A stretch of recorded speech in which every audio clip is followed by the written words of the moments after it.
الرحيم. الحمد لله حمدا كثيرا طيبا مباركا فيه، ملء السماوات وملء الأرض وملء ما بينهما وملء ما شئت من شيء بعد. أهل الثناء والمجد وحق ما قال العبد وكلنا لك عبد. اللهم لا مانع لما أعطيت ولا معطي لما منعت ولا ينفع ذا الجد منك الجد. سبحانك اللهم لا علم لنا إلا ما علمتنا إنك أنت العليم الحكيم. اللهم رب جبرائيل وميكائيل وإسرافيل فاطر السماوات والأرض عالم الغيب والشهادة، أنت تحكم بين عبادك فيما كانوا فيه يختلفون، اهدنا لما اختلف فيه من الحق بإذنك، إنك تهدي من تشاء إلى صراط مستقيم. والصلاة والسلام الأتمان الأكملان على البشير النذير والسراج المنير نبينا محمد وعلى آله وصحبه أجمعين. أما بعد، tunaendelea na majalisi zetu za rududun ilmiyatun juu ya suala la ubabaishaji unaoletwa na baadhi ya watu wa bid'a katika kutetea bid'a zao.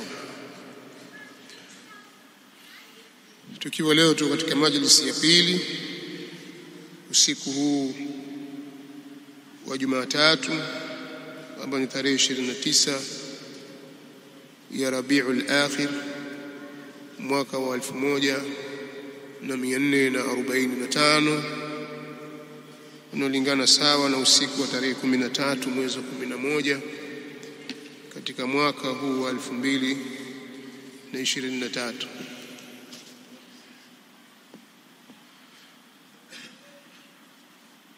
Mfululizo huu ni mfululizo wa kiilmu na wala hukusudiwi ndani yake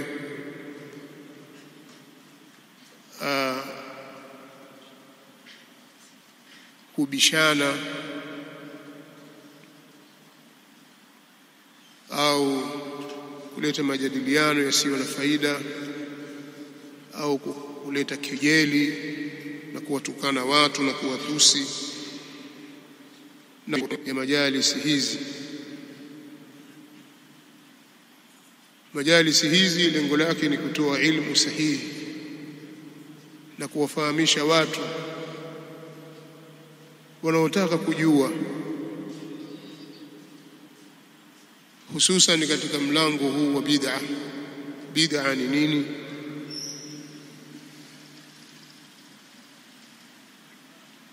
katika mlango ule araftu ash-sharra la lish-sharr litawaqqihi waman lam ya'rif ash-sharra min al-khair yaqa'u fihi. Nataka kuijua shari si kwa ajili ya kutaka kuitenda shari, ili nipate kujikinga nayo, kwa sababu yule ambaye hawezi kutofautisha baina ya khairi na shari ataingia kwenye shari. Sasa kuna watu wanataka kujua bid'a ni nini, na tunakariri sisi kutoa somo hili kwa sababu watetezi wa mambo ambayo sisi tunaamini kwa dhati kabisa kwamba ni mambo ya bid'a, wale watetezi hawajakaa kimya. Kila siku wanasimama na kuvumburuka na maneno mapya ya kiubabaishaji, kiasi ambacho kama yatanyamaziwa yatawatatiza wale waliofahamu kwamba bid'a katika dini ni jambo lisilofaa. Kwa wanaweza kutatizika wakaona kwamba basi yafaa. Wanaweza kutatizika wale ambao wanaona kwamba bid'a katika dini ni jambo la upotevu, ikawa wakaona kwamba si upotevu tena. kwa sababu ya vijineno neno vinavyoletwa na baadhi ya watetezi. Kwa kuna uwajibu juu yetu katika kutimiza amana ya kiilmu kulizungumzia jambo hili kwa marefu na kwa mapana, na kama kuna vijineno neno na hoja tata zile sisi tuziweke sawa, basi na kumwangalia msemaji ni nani. Na kufanya hivi kama nilivyotangulia kusema ni kutekeleza amana ya ilmu, na ndiyo dini. Na ndio maana hata wao pia husema panapotokea mambo ambayo wanaona kwamba kwa mtazamo wao si sawa, wanasimama wakasema, wakakosoa.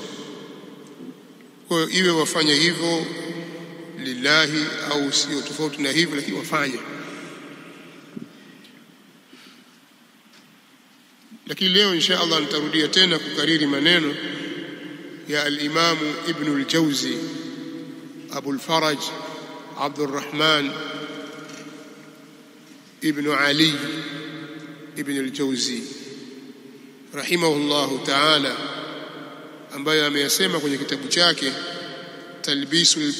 Talbisu Iblis, kuanzia ukurasa wa 247 mpaka 248 kwa chapa ya Madar al-Watan ya mwaka wa 1440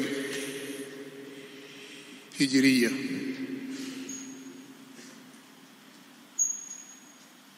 Ana maneno mazuri alipokuwa akiwazungumza na kuwakosoa ulama wa Sufia na namna shaitani alivyowachezea baadhi yao. Kawazungumza kwa kirefu kwa kurasa nyingi sana.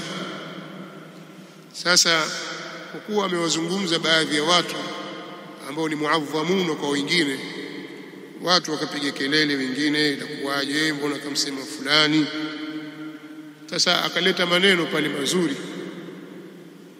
Nitaanza kusoma hapa ambapo au kuyataja maneno yake pale ambapo ana mahali pa ushahidi. Anasema, wa nahnu nadhkuru ba'dha ma balaghna min aghlati alqawm wallahu ya'lamu annana lam naqsid bi bayani ghalati alghalit illa tanziha ash-shari'a والغيرة عليها من الدخل وما علينا من القائل والفاعل وإنما نؤدي بذلك أمانة العلم.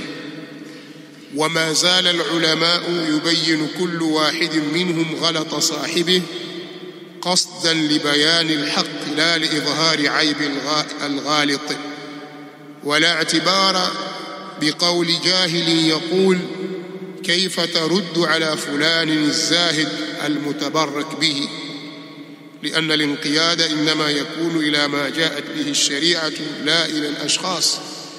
وقد يكون الرجل من الأولياء وأهل الجنة وله غلطات فلا تمنع منزلته بيان زلله، إلى آخر كلامه رحمه الله. maana ya maneno haya amesema al-Imam, na sisi tutataja baadhi ya mambo ambayo yametufikia miongoni mwa makosa ya watu, na sisi tutataja baadhi ya mambo ambayo yametufikia miongoni mwa makosa ya watu.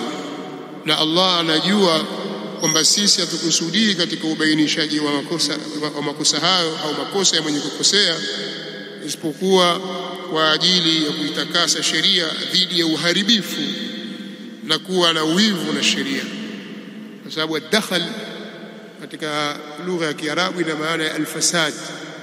Ad-dakhal ina maana ya ad-da' maradhi. Ad-dakhal ina maana ya ash-shak. Sasa sisi tunataka tuondoshe maradhi, shaka, ufisadi na uharibifu, ndio lengo letu, anavyosema al-Imam Ibn al-Jawzi rahimahullah. Na sisi hatuna shida na msemaji wala mtendaji wa makosa, na kwa hakika tunafanya hivyo kutekeleza amana ya elimu. Kufanya hivi ni kutekeleza amana ya elimu. Kuna baadhi ya watu wanaona kwamba fujo, si kila mmoja aachwe na jambo lake, hii mfujo. Si fujo. Mambo yakizungumzwa kwa ilmu au kwa misingi ya ilmu ni jambo linatakikana, ni jambo lenye faida, na ndiyo kutekeleza amana ya ilmu. Wanawazuoni hawakuacha kuwa wanafanya hivyo. Wanawazuoni waliendelea kila mmoja miongoni mwao kubainisha makosa ya mwenzie kwa makusudio ya kubainisha haki na si kwa lengo la kudhihirisha kasoro za mkoseaji. Walikuwa wakifanya namna hiyo wanawazuoni tangu hapo zamani mpaka sasa. Wana wa Israeli walikuwa wao hawafanyi hivyo. lu'ina alladhina kafaru min bani israila ala lisani Dauda wa Isa bin Maryam kanu la yatanahawna an munkarin fa'aluhu. Walikuwa wakatazani kila mmoja mwache na jambo lake. Umma wa Muhammad sallallahu alaihi wasallam uko kinyume na hivyo, na wala hakuna mazingatio kwa kauli ya mtu mjinga anaposema vipi unamjibu au unamkosoa shekhe fulani mwenye zuhudi na ambaye hupatikana baraka kwake. Mtu mkubwa kabisa yeye, bwana mkubwa huyo, wewe wamkosoa? Hiyo ni kauli ya mjinga, haizingatiwi, kwa sababu kufuata kunapatikana kwa yale yaliyoletwa na sheria na sio watu. Ibn Jauzi anaendelea, na huenda mtu akawa ni miongoni mwa mawalii. Huyo anayekosolewa huenda akawa ni miongoni mwa mawalii, pengine Allah ashamhukumilia kwamba ni katika watu wa peponi, lakini ana makosa na daraja yake hiyo haizuii kubainisha makosa yake. Hiyo daraja alionayo ya kwamba yeye ni wali haizuii sisi kubainisha kwamba pale kakosea. Kashakufa yeye, lakini pale kakosea, kaacha jambo huku nyuma na wafanya watu wengi kwenye makosa. Lile ni kosa, ni mmoja yuko hai au amekufa. Huo ndio utaratibu wa Kiislamu, na yeye anasema kwamba wanaozuoni wameendelea kufanya jambo hilo, na kweli ukisoma vitabu vya ilmu utakutana na mambo ya aina hiyo.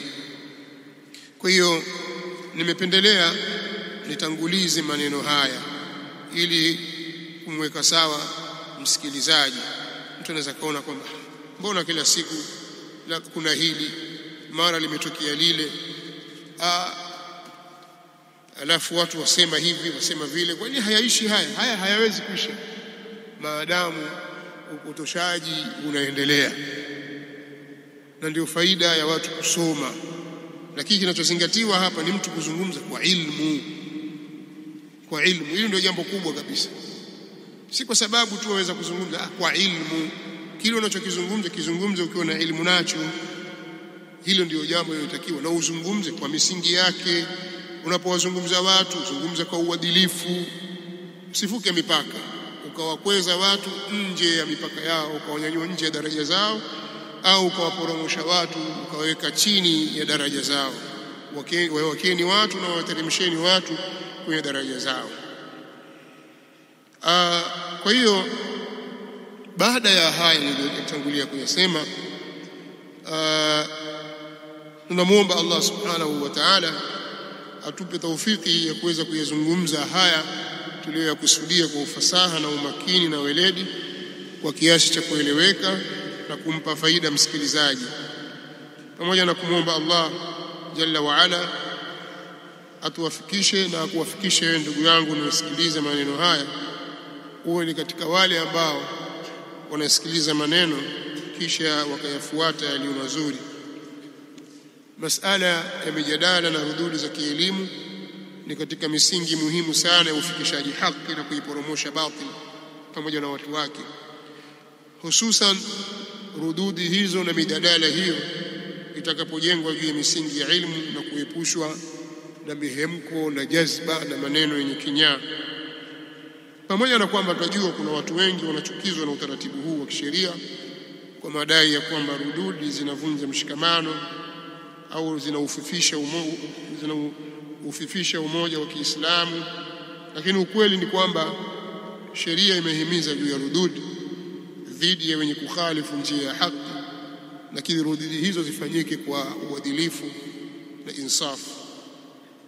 Pia sheria ya Kiislamu imehimiza mijadala kwa njia iliyo bora, billati hiya ahsan. Jana nilijaribu kueleza tulikotoka katika mfululizo wa maudhui zetu, kwamba sisi kwenye darasa zilizopita tulikuwa tukizungumzia ubaya na hatari ya uzushi katika dini, tukalazimika kuweka majalisi nyingi sana katika kuifafanua bid'a. Tukaeleza bid'a tulivyoeleza na taarifu yake kilugha na kisheria na kiistilahi. Tukaeleza mitazamo ya ulama kuhusu mgawanyo wa bid'a. Je, bid'a inagawanyika kwenye bid'a nzuri na mbaya? Kauli wenye kusema ndiyo inagawanyika na kauli zenye kusema hapana. Na pia tukaelezea sababu ya kutofautiana kwao juu ya hilo, na tukaeleza vile vile kawanini dhawabit muhimu na kanuni muhimu na kawaidi zenye kudhibiti bid'a. Pia tukaona kuna haja ya kuizungumza as-sunna kwa upande mwingine, kwa maana ya kilugha, kisheria, kiistilahi, kwa mujibu wa istilahi ya wanawazuoni wa fani mbalimbali kama vile fiqh, mustalahul hadith na usul fiqh. Na vigawanyo vya sunna tukavieleza: sunna qawliya, as-sunna al-fi'liya, as-sunna at-taqririya, as-sunnatu at-tarkiya, sunna ya kuacha. Pia tukaitolea maelezo, na mwisho pia tukalazimika kufungua mlango wa kuzitaja hoja zenye utata zilizoletwa na baadhi ya mashekhe, ima katika miji yetu au nje ya miji yetu. Hoja zenye utata hizo zenye lengo la kutetea kufaa mikusanyiko ya maulid, na kwamba ni katika mambo yanayofaa, hayana neno, na mambo mengine ya uzushi. Miongoni mwa hoja tata ambazo tulizitaja ni zile zilizomo kwenye kitabu hiki as-sa'iqatu al-muhriqa, as-sa'iqatu al-muhriqatu ala al-firqati al-mariqa. Ni chapa yangu nilionayo, ni chapa ya kwanza kabisa ya mwaka wa 1407 ambayo ni sawasawa na mwaka 1987. Chapa iliyoandikwa kwa mkono. Sasa katika chapa hii au kwenye kitabu hiki, aliandika kitabu hiki chaitwa as-sa'iqatu al-muhriqa ala al-firqati al-mariqa, kuna maneno ameyazungumza. Kwanza, hili jina peke yake ni tusi kwa watu wengine, hao anaowaita, hao ambao anawarudi, kwa sababu anasema hii ni sa'iqa al-muhriqa, lakini inawachoma nani? Ala al-firqati al-mariqa, dhidi ya kikundi kilichotoka nje ya taa, kilichotoka kwenye dini, kwa amewapelekea sa'iqa, kwa hukumu moja kwa moja kwa jina tu. Sasa ndani ya kitabu hiki muallif kuna madai ameyaleta ambayo mimi kwa mtazamo, kwa mujibu wa misingi ya elimu na wanavyoeleza wanawazuoni na kanuni za elimu zilivyo, madai haya si sahihi. Moja katika madai hayo ni pale alipoeleza kipengele kile kwamba at-tarku adamu ad-dalil wa adamu ad-dalil laysa bid-dalil. Nitakuja kukieleza kipengele hiki kwenye mahali pake. Mimi nikaifafanua nukta hii, nikasema maneno haya ya Sheikh yana makosa kwa kuwa yamejengwa juu ya msingi ambao si sahihi. Kwa hiyo maneno haya hayawezi kuwa sahihi. Kwa nini? Kwa sababu masala ya at-tark, kuacha kwa Mtume sallallahu alaihi wasallam, kuna tafasili na kuna ufafanuzi mpana sana. Kwa hiyo haifai kuelezwa kwa ijmali ya aina hii. Kueleza kwa ijmali na kufunga maneno namna hii kunaingiza kwenye makosa. Tutakuja kueleza nukta hii insha Allah. Pia nikasema Sheikh Allah mrehemu ameteleza pale alipodai kwamba Sheikhul Islam Ibn Taymiyyah Ahmad bin Abdul Halim bin Abdul Salam Ibn Taymiyyah Al-Harrani rahimahullahu ta'ala kwamba amejuzisha maulid ndani ya kitabu chake Iqtida'u Siratil Mustaqim. Yeye hakunukuu kutoka kwenye Iqtida' ambacho ni kitabu cha Sheikh mwenyewe Sheikhul Islam. Yeye akanukuu kwenye kitabu kingine kinachoitwa Hiwaru Ma'al Maliki. Niko nacho pia kitabu hicho.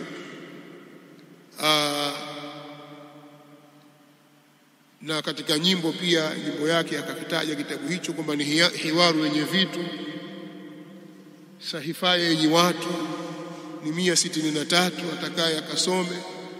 Kwa kwenye ukurasa wa 163 wa kitabu Hiwaru ma'al Malik ndiko alikonukuu yeye kwamba kuna maneno ya Sheikhul Islam Ibn Taymiyyah yanayojuzisha maulid.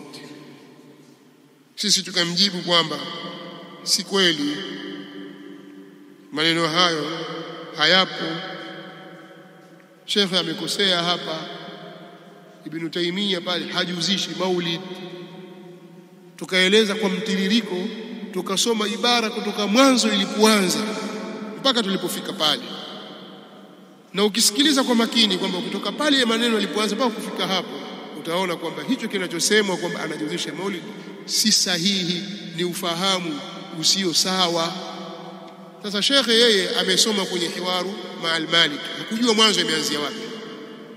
Laiti angesoma kwenye Iqtida'u Siratil Mustaqim, maneno yalipoanza kwa karatasi nyingi tu, zaidi ya karatasi 10 mpaka 20, na ndivyo alivyokuwa Sheikhul Islam Ibn Taymiyyah anapozungumza mambo. Yuassilu almasail thumma yastatrid bidhikri alashbah walnadha'ir. Ndivyo anavyokwenda, anakwenda anatoka, anakwenda anatoka, anarudi, kwa sababu yeye ni alimu usuliyun. Sasa ukichukua maneno yake juu juu tu utachukua kimakosa. Lazima uangalie ameasili wapi, mukaddima wa maneno yake ni upi mpaka kafia kwenye natija hii. Kwa hiyo shekhe hilo hakuliangalia. Mimi nampa udhuru ni kwamba yeye amesoma tu maneno aliyonukuu al-Sheikh Ibn Mani' katika Hiwaru ma'al Maliki, na mwenye hiwari hakunukuu sahifa zote kutoka mwanzo mpaka mwisho. Pengine labda wakati huu akiandika kitabu hiki hakuwa na Iqtida'u Siratil Mustaqim, pengine, na sio aibu, sio aibu kwamba kitabu fulani wewe hukuwa nacho, pengine baada ya miaka 20 30 ukawa nacho, au mpaka wafa huna, sio aibu. Kwa hiyo maneno yale yamenukuliwa kimakosa kwa kuwa kayanukuu katikati au kayanukuu mwisho badala ya kunukuu kutoka mwanzo. Hatusemi kwamba angenukuu mwanzo mpaka mwisho, la, angesoma mwanzo mpaka mwisho angeelewa kwamba maneno haya hayazungumzii jambo hilo. Na mimi mara nyingi nasema kwa wale wenye kusoma vitabu vya Sheikhul Islam Ibn Taymiyyah, saa nyingine Ibn Taymiyyah anaeleza masala mengi, anazungumza jambo fulani, huko mbele awanukuu falasifa namna wanavyosema, ananukuu watu fulani katika watu wa bid'a wanavyosema, alafu anarefusha kufanya hivyo. Sasa wewe pengine ukachukua maneno yako ukayakata pap, kumbe yale si maneno yake yeye, pengine ni maneno ya falasifa, ukasema Ibn Taymiyyah akasema. Nilitoa mfano hapa hivi majuzi ya mtu aliyekuja na kitabu al-Maqalatu as-Saniyya akidai kwamba Ibn Taymiyyah anajuzisha jambo kadha, kwamba Allah ni jismu, Allah kadha. Nikamwambia haturejee kwenye kitabu cha Ibn Taymiyyah, yeye mwenyewe akawa ametahayari. Sasa huu ni utaratibu baadhi ya watu hawaujui, hawauelewi katika kusoma vitabu vya Sheikhul Islam Ibn Taymiyyah. Kwa hiyo mimi nasema kwamba haya maneno si kweli. Ibn Taymiyyah hajawahi kujuzisha maulidi hata siku moja. Si kwamba eti alizungumza zamani alafu alikuwa anajuzisha alafu akataraja, au zamani alikuwa anapinga alafu baadaye akarudi akawa hayakubali. La, msimamo wake ni mmoja tu, na kwenye kitabu hicho hicho ameyazungumza maneno vizuri kwa uwazi kabisa. Tutakuja kueleza jambo hili insha Allah utakapofika wakati wake.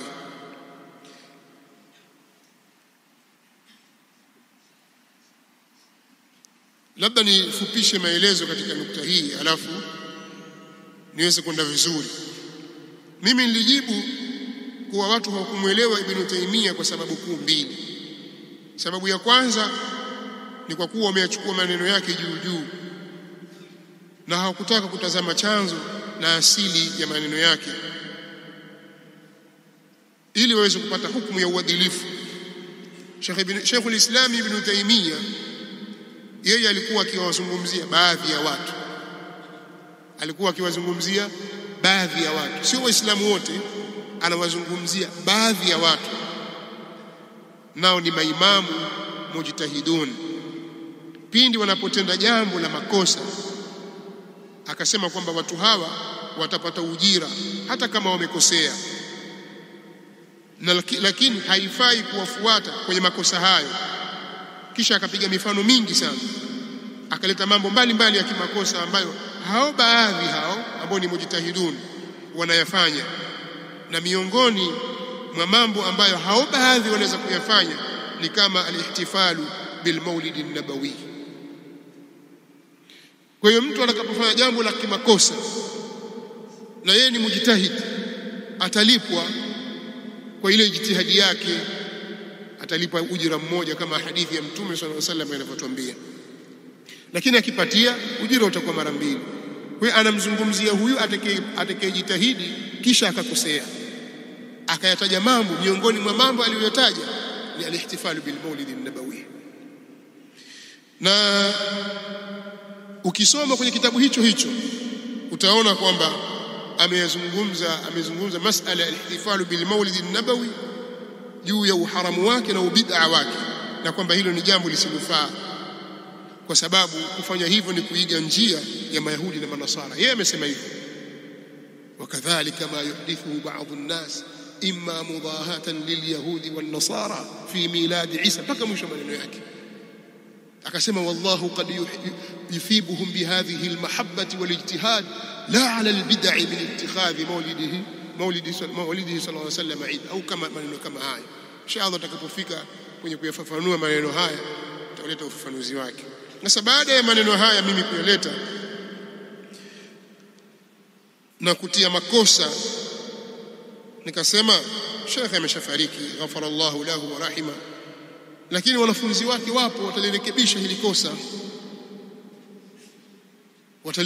hili kosa, watanabaisha kwamba hapako sawa. Na nikatoa maelezo nikitarajia kwamba watu watayajibu yale maelezo, yani watayafanyia kazi yale maelezo, na kama si sahihi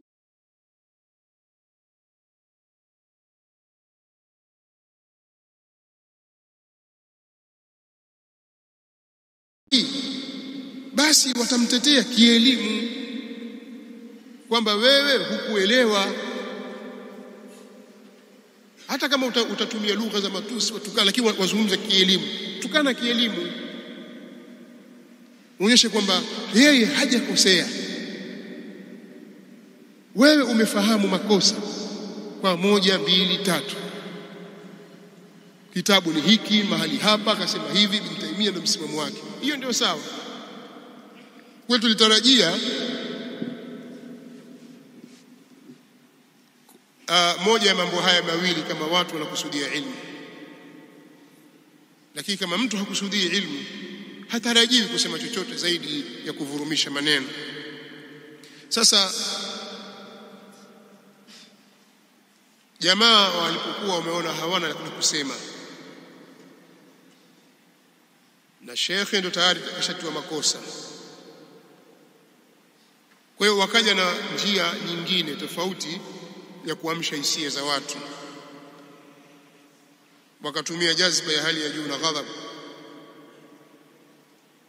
wakaleta kashfa, matusi, maneno ya kihuni na kusingizia kwamba sisi tumemtukana shekhe, ili sasa wale wapenzi sasa kamtukane. Watu mawahabi wana adabu sana, kamtukana bwana shekhe, bwana kamtukana bwana. Aliposemaje?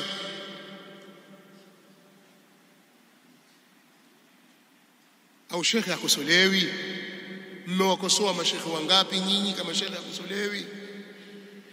Kwa hiyo haya yakawa ndio waliosimamia kwa kiasi kikubwa, na wengine wakawa wasema wazi kabisa, wewe mwana mdogo tu huyu ambaye tunataka kumjibu, au hapa ufui dafu hapa, huna ujualo wewe, hutuwezi kielimu. Wengine wasema nyinyi mmetumwa na Marekani, nyinyi mmepewa pesa na mabosi wenu kujua kuwakufurisha Waislamu. Wengine wasema huyo mudiri wewe si marika yako kielimu. kwa hiyo hawezi kukujibu. Wengine wasema wataka umashuhuri kwenye mitandao kwamba mnabishana na mudiri, nyinyi mna mafuhumu mukhalafa, mafuhumu kama ya mujrim. Basi maneno mfano kama hayo, maneno mengi ambayo sio mimi nilichokizungumzia, na wala haya hayawezi kuwa ndio jibu kwa haya ambayo mimi nimeyahoji, sio majibu yake. Baadhi yao wakarijaribu kujibu, lakini wengine sasa wakafanya tanako, kwa sababu baadhi yao walisema kwamba hatuwezi kujibu hapa kwenye hadhara kwa sababu yeye mwenyewe hatumuoni, pia wazee hawataelewa. Kwa hiyo sisi tuandikie barua ya mwaliko, kisha wao ndio watakuja kutuonyesha hapo mahali Ibn Taymiyyah aliposema. Lakini katika hadhara hiyo hiyo mara asimama mtu mwingine ajibu. Sasa simsema hamwezi kujibu, msubiri barua, na majibu yenyewe aelezee kadi hii, kadi hapa hii kadi katika muakkidat, alafu hapa kuna ajrun adhim, fa'ilun ajrun adhim. Ndio nini? Basi wakawa wamekwenda na utaratibu huu. Mara wengine wameibuka sijui wapi huko, hii ni haddun tam, pale kuna haddun tam, nyinyi hamjaelewa, hawa hawaelewi mantiki. Basi wakasema waliosema maneno mengi, lakini kila ninemsikiliza sijaona akileta majibu ya yale ambayo mimi nimeyasema. Na bado narudia tena, shekhe katika nukta hizi na nyingine ambazo nitazitaja siku nyingine amekosea. Amefanya ijmal mahali ambapo anahitajika tafsiri, na angeleta tafsiri basi asingekuwa na hoja katika lile analodai. Angeleta upambanuzi, asingekuwa na hoja katika msingi aliojenga katika masala ya at-tark. Shekhe hakuwa na hoja, bali amekosea pale alipodai kwamba Ibn Taymiyyah ameyajuzisha maulid. Hakusema sawa, si sahihi, kwa hoja ambazo nilizitoa na nitaendelea kuzitoa.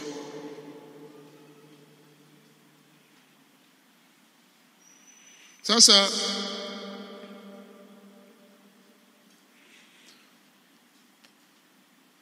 pia nilisema na ninasema tena, ikawa kuna maneno ya kwamba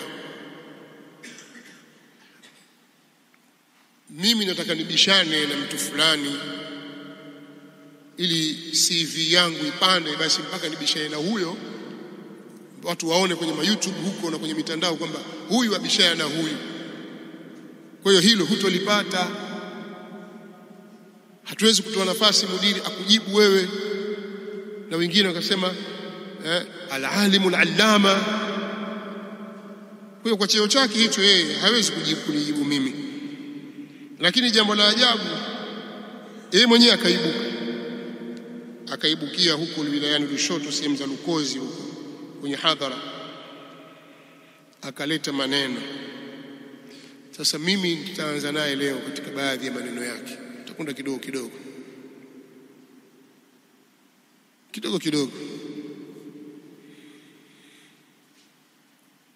tukiacha haya yaliyomo kwenye as-sa'iqatul muhriqa, twende na yeye kwanza kwenye maneno yake.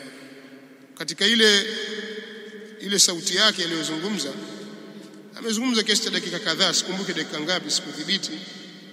Kuna mtu anamjibu, na ile sauti, ile maktaa pale kwenye YouTube imepewa jina kwamba amradi mtu fulani. Dakika zungumza, hakutaja mtu jina, lakini akafika sasa kwenye kujibu hoja ambazo mimi nimezitoa, ima hapa au kwenye majumua au grupu fulani ambalo hivi karibuni kuna watu wa sehemu za Kongo huko walituunga, sehemu za Beni, na yeye yumo mule. Wao wakamwakilisha mtu mmoja akawa ndiye anajibu hoja, na yeye yumo haona. Sasa kuna baadhi ya mambo ambayo yako mule na ile majumua, yeye pia akayataja. Akasema sisi tuaona tu, tuangalia tu, tutakuja kumuona, tutakuja kusikia maneno yake inshallah tukifika katika wakati huu. Pamoja na kwamba yule mwenzao baadaye alikimbia katika ile group. Na alikuwa kila tukienda ajifunga mwenyewe tu, ajifunga tu, yani kama magoli basi afunga kwao yani. Mwisho akakwama aka left kwenye group. Ala kuli hali yeye yumo. Kwa hiyo kuna baadhi ya maneno pia akayazungumza kama kuyajibu yale. Sasa miongoni mwa aliyoyasema, anasema shekhe huyo, sisi hatuadhimishi kuzaliwa Mtume sallallahu alaihi wasallam tu, bali sisi tunamwadhimisha Mtume sallallahu alaihi wasallam kiujumla wake. Na ndio maana tasoma maulidi kuanzia mfungo mosi mpaka Shaabani. Kwa nini? Tunakumbushana shamaili za Mtume sallallahu alaihi wasallam. Tunakutana mkusanyiko mkubwa, si kwa ajili ya jingine, ila ni kwa ajili ya Mtume sallallahu alaihi wasallam. Maana yake hatukutani ila kwa ajili ya dini. Tunayofanya katika mkutano wetu ni kumswalia Mtume, na mara nyingi wanamtaja Mtume sallallahu alaihi wasallam, wala hawasemi sallallahu alaihi wasallam. Ni kumsifu Mtume sallallahu alaihi wasallam, ni kukumbushana tarikhi yake, kupeana waadhi, Mtume huyu katuamrisha nini, katukataza nini. Sasa anaendelea, anasema sasa kama hayo yanaweza kutupeleka motoni, na twende. Kisha watu wakacheka pale. Kisha akafafanua maneno yake, akasema kwamba hivi tulivyokutana kutoka sehemu mbalimbali na udugu wetu na udugu huu tulionao, kila siku twajadidi udugu wetu, twajadidi mapenzi yetu, kila siku twakumbushana Mtume kasemaje, kila siku twakumbushana tarikhi ya Mtume kuzaliwa, kila siku tunaweka alama mbalimbali tunaonyesha kwamba Mtume sallallahu alaihi wasallam amepelekwa, na sisi mnaotuona hapa tusingekutana kama sio yeye, alafu iwe hapo tupata dhambi na twenda motoni. Na twende bwana. Kwa nini? Kullu bid'atin dalala. Hapo mpaka asiyejua aona hamjaelewa. Watu wakacheka pale. Mwisho wa kunukuu, nimemnukuu kwanza mpaka hapo, tunakwenda kidogo kidogo. Mimi nimeona katika maneno yake haya, baada ya kumsikiliza kwa makini kabisa, huyo al-alimu al-allama huyo, kwamba maneno yake yamejikita kwenye nukta kuu 5 ambazo nitazijibu insha Allah katika usiku huu. Nasallallahu at-tawfiq. Nukta ya kwanza ni kuhusu maadhimisho ya Mtume sallallahu alaihi wasallam, kwamba wao hawaadhimishi mazazi yake tu, bali wanamwadhimisha Mtume mwenyewe kiujumla. Nukta ya kwanza. Nukta ya pili, kipindi cha maadhimisho hayo ni kiasi cha miezi 11 kuanzia mfungo mosi hadi Shaabani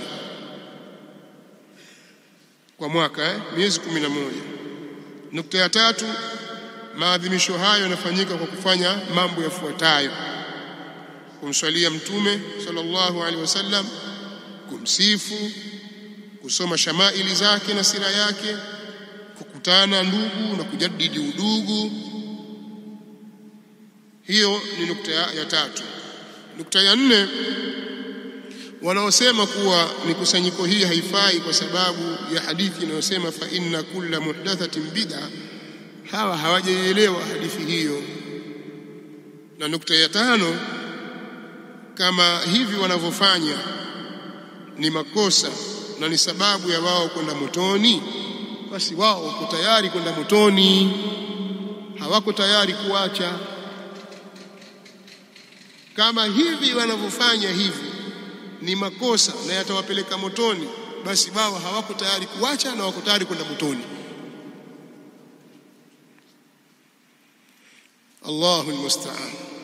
Sasa hapa nitaanza na nukta ya kwanza katika majibu yetu kuhusu maadhimisho ya Mtume sallallahu alaihi wa alihi wasallam.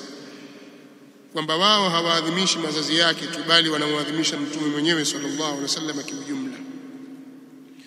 Mimi nina mengi kuhoji hapa. Pengine labda ufahamu wetu sote ukawa ni mdogo, hatuelewi sisi. Wao bwana wakubwa ndio wana ufahamu, na watu waniuelewa mpana na mkubwa zaidi kama wanavyojiona. Mimi ninavyofahamu kwamba kumwadhimisha mtume sallallahu alaihi wasallam ni ibada, si ndio hivyo? Nadhani hata nyinyi pia hivyo hivyo mnavyoamini kwamba suala la kumwadhimisha mtume sallallahu alaihi wasallam ni ibada, sio ada, kama vile kula maembe, kula mapera, kuvaa nguo, kuvaa koti, si ada, ni ibada. Kumwadhimisha mtume Muhammad sallallahu alaihi wasallam ni ibada. Hivyo mimi ndivyo ninavyoamini, na ndivyo Kiislamu. Na kama ni ibada, kila tukiitazama, na mimi nikiangalia kwa undani kabisa, naiona kwamba ni ibadatun mahdhatun mutlaqatun. Ni ibada. Jambo la kwanza ni ibada, jambo la pili ni mahdha, jambo la tatu ni mutlaqa. Nakusudia nini? Nakusudia ibada kwa kuwa ni jambo la taa, kama vile wanavyoeleza wanawazuoni kuhusu ibada. Kwani ibada ni nini? Watu wameeleza wanawachuoni kwa taarifati mbalimbali. kina al-Imam al-Qadhi Abu Ya'la ameeleza, Sheikh al-Islam Ibn Taymiyyah ameeleza, haqiqatu al-ibada hiya al-af'al al-waqi'atu lillahi 'azza wa jalla ala nihayati ma yumkinu min at-tadhallul wal-khudu' al-mutajawil litadhallul ba'd al-ibad. Amesema hivyo al-Imam Abu Ya'la, lakini taarifu ya Sheikh al-Islam Ibn Taymiyyah ni maarufu kwenye kitabu chake al-Ubudiyya. العبادة هي اسم جامع لكل ما يحبه الله ويرضاه من الأقوال والأعمال الظاهرة، من الأقوال والأفعال أو والأعمال الظاهرة والباطنة. hiyo ndio ibada. Sasa hii ni ibada, tena ibada yenyewe ni ibada mahdha. Hivyo ndio tunavyoamini. Nakusudia nini ninaposema maneno haya? Kwanza ni ibada kwa sababu ya amri ambayo imekuja kutuamrisha sisi kumwadhimisha mtume sallallahu alaihi wasallam, kama alivyosema al-Maula tabaraka wa taala katika suratul Fath, inna arsalnaka shahidan wa mubashiran wa nadhira litu'minu billahi wa rasulihi wa tu'azziruhu wa tuwaqqiruhu wa tusabbihuhu bukratan wa asila. Hakika sisi tumekutuma wewe Muhammad hali ya kuwa ni shahidi na hali ya kuwa ni mwenye kutoa bishara, ni habari njema, na hali ya kuwa ni mwenye kuonya, ili nyinyi waislamu mumwamini Allah na mtume wake, na ili mumtukuze, watuazziruhu watuwaqiruhu, na ili mumtukuze, watuazziruhu watuwaqiruhu, ili mumnusuru na mumtukuze, tusabbihuhu bukratan wa asila, na ili mumtakasi Allah asubuhi na jioni, mumsabihi Allah asubuhi na jioni. Kwa ni amri sisi kumwadhimisha na kumtukuza mtume sallallahu alaihi wasallam na kumnusuru yeye na kuyanusuru mafundisho yake, si ada. Na kinyume chake ni kufuru. Ikawa mtu sasa anamtweza mtume sallallahu alaihi wa alihi wasallam. Ndio maana ukisoma kitabu As-Sarimul Maslul cha Sheikh al-Islam Ibn Taymiyyah, utaona habari ya mtu anemtukana mtume sallallahu alaihi wasallam au kumtweza mtume sallallahu alaihi wasallam na kufanya jambo lolote la kumdharaulisha mtume sallallahu alaihi wasallam, ni jambo la kufuru lisilofaa kufanywa na Muislamu yoyote. Kwa hiyo sisi tuna uwajibu wa kumtukuza mtume sallallahu alaihi wasallam, na ni ibada. Hivyo ndio tunavyofahamu, na ni ibada mahdha. Kusema mahdha ni zile ibada ambazo au vitendo ambavyo vinakuwa ni ibada kwa mujarrad wa kutokea kwake tu. Ukifanya jambo hilo tu moja kwa moja inahesabika kwamba ni ibada, haishurutishwi nia ndani yake. Ni vitendo ambavyo wewe hutakiwi kuvielekeza isipokuwa kwa Allah subhanahu wa ta'ala, au kwa ajili ya Allah pale alipoamrisha yeye, kama vile rukuu. Ukirukuu unaonekana hii ni ibada, sujudi ni ibada, swala ni ibada, kutekeleza hija ni ibada, dhikrullah ni ibada, salatu ala nabii ni ibada, kumwadhimisha mtume sallallahu alaihi wasallam ni ibada. Kwa maana ni vile vitendo ambavyo havikusudiwi isipokuwa kujiweka karibu na Allah azza wa jalla. Ibada za aina hizi wanawazuoni wa sheria ya Kiislamu wanaziita kuwa ni ibadatu mahdha. Kinyume na ibada hizi ambazo ni mahdha, ni zile ni ibada zinaitwa ibadatu ghairu mahdha. Nazo ni vile vitendo ambavyo haviwi ibada isipokuwa kwa nia, au ni vitendo ambavyo asili yake ni ada lakini vinaweza kubadilika kuwa ibada, zinaitwa ibadatu ghairu mahdha. Kama vile mtu kumfanyia ziara ndugu yake, ukatoka hapa ukamtembelea mtu fulani, kama vile kula, kama vile kulala, kama vile kujitia manukato na mfano wa haya unaweza kuyabadilisha yakawa ibada. Na ukifanya ria ndani yake, kama huna nia njema, mathalan ufanya ria tu, upati dhambi. Utakuonyesha watu kwamba wewe wala vizuri, upati dhambi. Ile ikiwa kuna jambo jingine ndani yake, labda kuwatweza watu na kuwadharau na kadha na kadha. Lakini utakaoonyesha watu kwamba wala bwana wewe mche Mola wako, kuna ikhlas, hakutaji ikhlas katika kula. Lakini ukitia nia ya kwamba nala ili nipate nguvu mimi ya kumwabudu Allah, wapata thawabu. Wamwendea ahali yako ili upate kujilinda na uchafu, upata thawabu. Lakini wafanya tu upate thawabu. Yahitaji nia. Zile ni ibadatu ghairu mahdha. Sasa kumwadhimisha mtume sallallahu alaihi wasallam ni ibadatu mahdha. Ukiifanya kwa ria upata dhambi na ibada itabatilika. Na lazima uifanye, na lazima uwe hivyo maadamu ni Muislamu. Kwa hiyo sisi tunaamini kwamba kumwadhimisha mtume sallallahu alaihi wasallam ni ibadatun mahdhatun. Na hizo ibadatu mahdha zinagawanyika kwenye sehemu kuu mbili.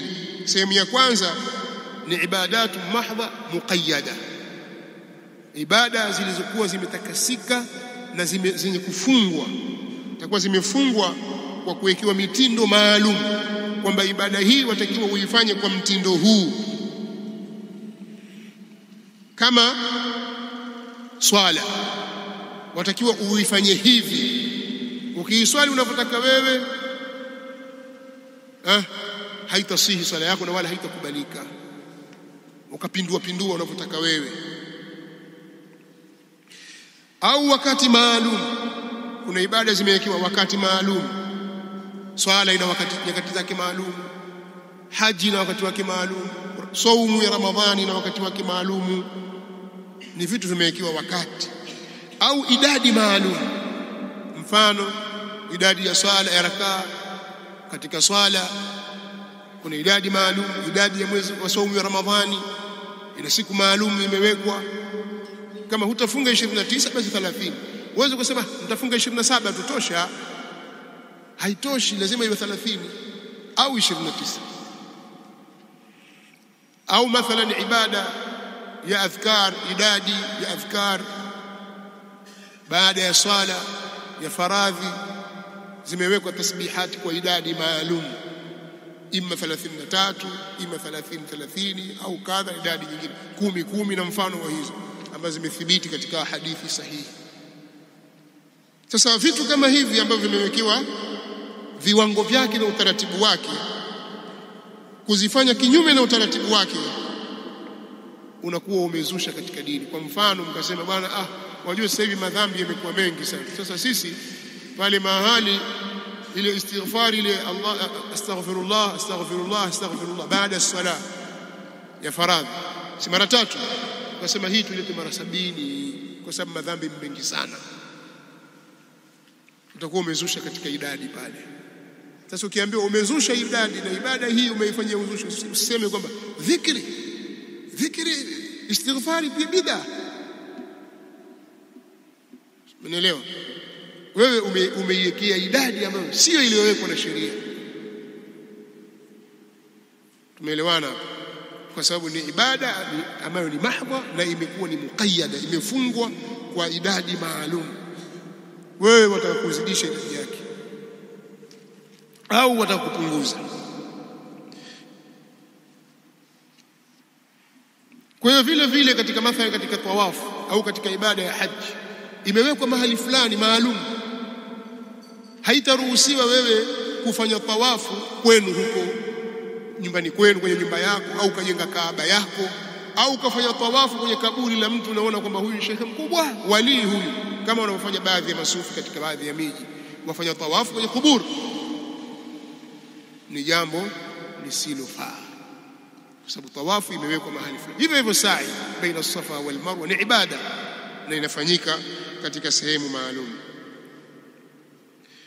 Na kuna ibada ambazo ni ibadatu mahdha lakini mutlaqa, kwa maana ni zile ibada ambazo hazikufungwa kwa kuwekewa mitindo maalum, wala hazikufungwa kwa kuwekewa wakati maalum au idadi maalum au sehemu maalum. Sasa katika sehemu kama hizi bid'a inaingia kwa kuziwekea ibada hizo mitindo, au ukaziwekea ibada hizo nyakati, au ukaweka idadi maalum au sehemu maalum, na ukawa na lazimiana na mitindo hiyo au nyakati hizo au idadi hiyo au sehemu hizo, kwa kuitakidi kwamba kufanya hivyo ni bora au kuna ziada ya ujira,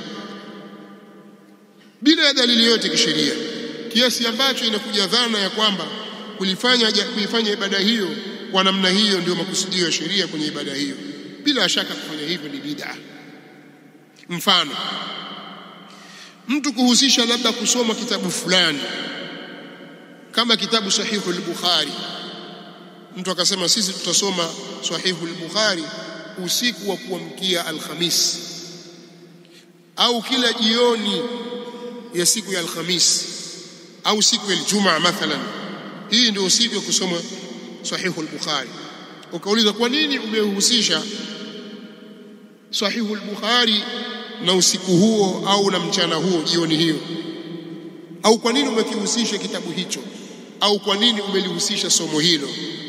Jawabu likawa nimehusisha kwenye usiku huo kwa sababu usiku huo ndio bora zaidi kusomwa kitabu hiki, au utapata thawabu nyingi zaidi katika usiku huu tukisoma kitabu hiki.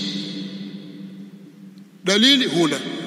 Mimi nimeona kwamba wajua ndani yake kuna hivi na vile na vile, na usiku huu kuna kadha kadha, ukaanza kuleta sababu ambazo hazina dalili wala mashiko ndani yake.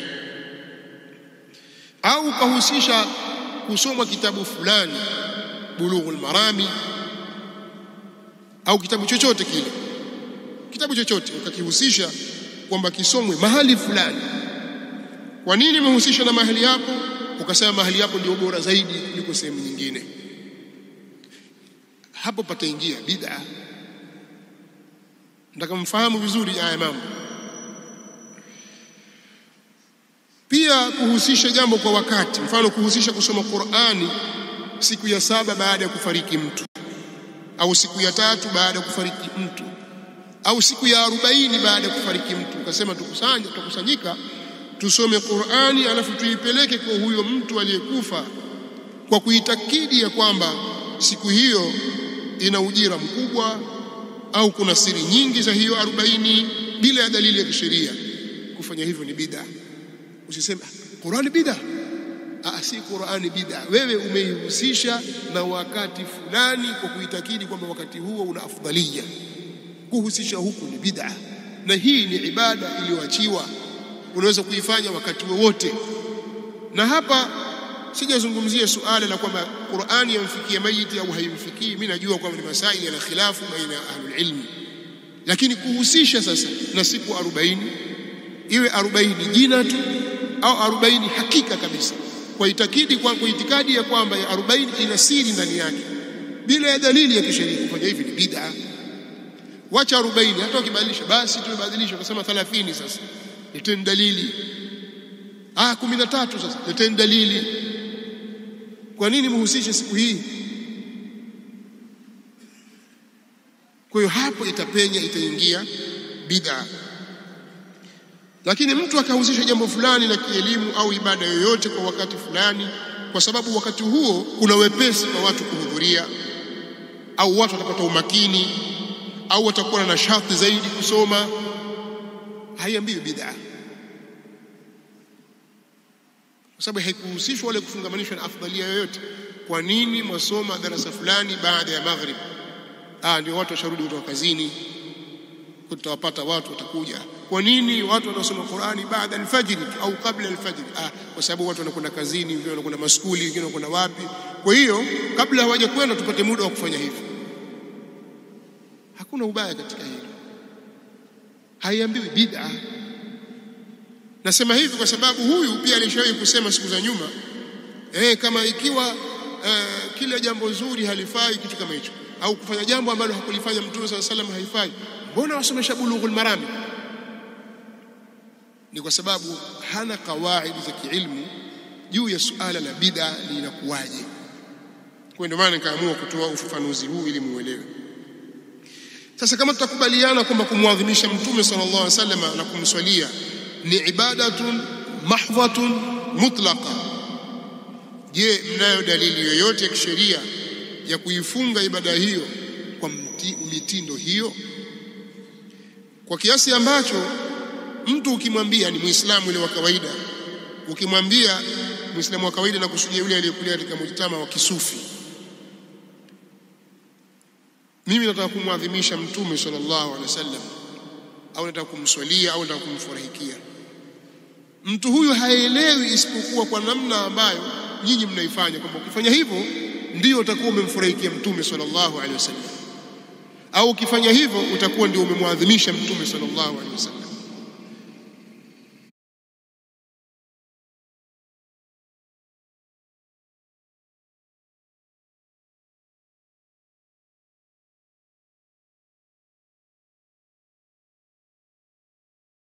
Na kwa mfano katika ambayo nyinyi mnayafanya, ambayo watu wanaona kwamba huko ndio kumwadhimisha Mtume sallallahu alaihi wasallam, ni kuifanya siku ya mazazi yake ya tarehe 12 ya mfungo 6 kuwa ni Eid, kumswalia kwa kuimba na kughani, yani salatu ala nabii, mpaka watu waghani waiimbe, kumswalia kwa sauti ya pamoja, kumswalia kwa kuimba, kumsifu kwa kuimba, kumsifu pamoja na kupiga ngoma, kupiga ngoma pamoja na kucheza na mengineyo mengi ambayo nyinyi mnayafanya, mengine hana haja kuyataja. Mwingine sema useme ngoma, sema dufu. Dufu ni ngoma, sawa? Katika sheria unaona kama maskara, lakini dufu katika sheria linazingatiwa ni ngoma, isipokuwa ngoma hii ni mustathna, imevuuliwa kutoka kwenye ngoma nyingi za haramu, ikatolewa ikaruhusiwa watu wa aina fulani waipige, lakini ni ngoma. Tena katika minasaba fulani imeruhusiwa ngoma hii, na ikawa ni halali kupigwa na wanawake au kupigwa na wajakazi, watoto wa kike, kupiga na kuimba katika matukio ya harusi, katika siku ya Idi, kama wanavyofanya wanawake wetu sisi. Siku ya Idi, alhamdulillah, wanawake upige madufu kwetu. Siku ya harusi, wanawake upige madufu kwetu. Ni katika matendo yanayofanywa na wao. Kweli imefuuliwa dufu, lakini ni ngoma. Kwa hiyo kupiga ngoma, kupiga firimbi, ikawa vitendo hivyo ukivifanya ndio waonekana kwamba hapo sasa umemwadhimisha Mtume sallallahu alaihi wasallam.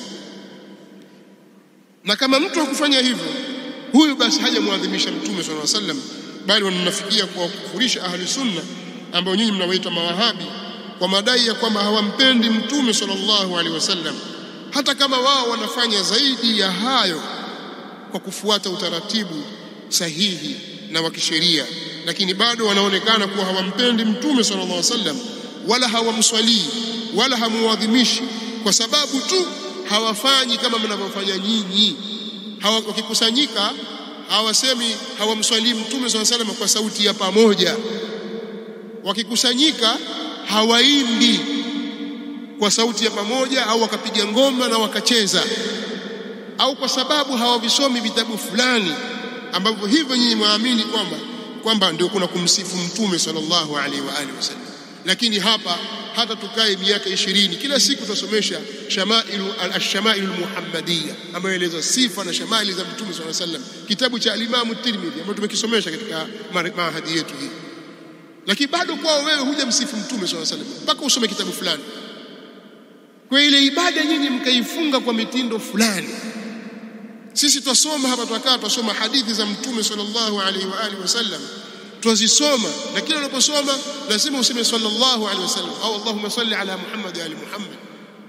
Lakini tunajua sauti kama mnavyofanya nyinyi, lakini bado muona kwamba sisi hatumswali mtume sallallahu alaihi wasallam, pamoja na ile taadhimu juu ya sunna yake mtume sallallahu alaihi wasallam na mahaba tulionayo juu ya kutekeleza yale ambayo amekuja nayo sallallahu alaihi wasallam. Nyinyi bado mwatutia kwenye makosa kwa sababu tu hatukusema mada mtume huyo, hatukusema hivyo Taha Muhammad. Ukisema hivyo ndio onyesha alama ya mahaba kwamba wewe wampenda sana, au waruka mpaka wamka chini wajipige kichwa chini huko, midadi imepanda. Kama hukufanya hivyo basi humpendi wewe. Mnaelewa? Fuga ndevu, kata suruali, sukata kanzu, fanya yote yale ambayo mtume sallallahu alaihi wasallam ameamrisha, wewe bado humpendi huyu jamaa na kiko lake na kidevu chake kiparua chote. Sunna nini bwana? Pengine afanya kebei na kiko chake mwenyewe avuta. Yeye ampenda kwa sababu tu ahudhurie kwenye maulidi. Kwa hiyo ile taadhimu rasuli sallallahu alaihi wasallam nyinyi mmeipa mtindo fulani kiasi ambacho sheria, yani watu wa kawaida na wale watu wenu hawafahamu kumpenda mtume sallallahu alaihi wasallam na kumwadhimisha ila hivyo. Je, hii ni sawa?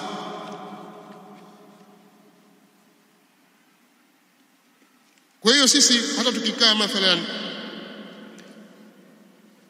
kumswalia, tukasoma shamaili zake, tukataja sifa zake, tukasoma sira ya mtume sallallahu alaihi wasallam, yote haya hayatufai sisi kuwa tumpenda na tumuadhimisha mpaka tufanye mnavyofanya ninyi.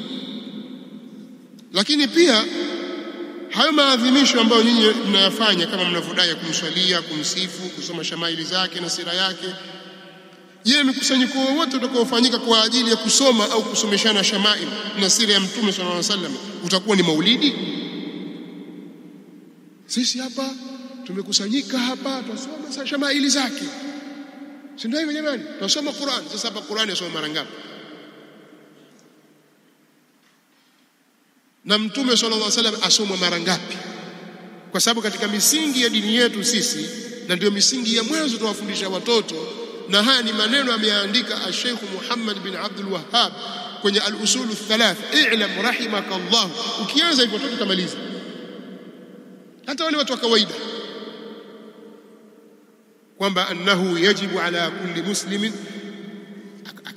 akayataja pale ni mambo ambayo ni wajibu kwa kila muislamu. Nani anaweza kutaja?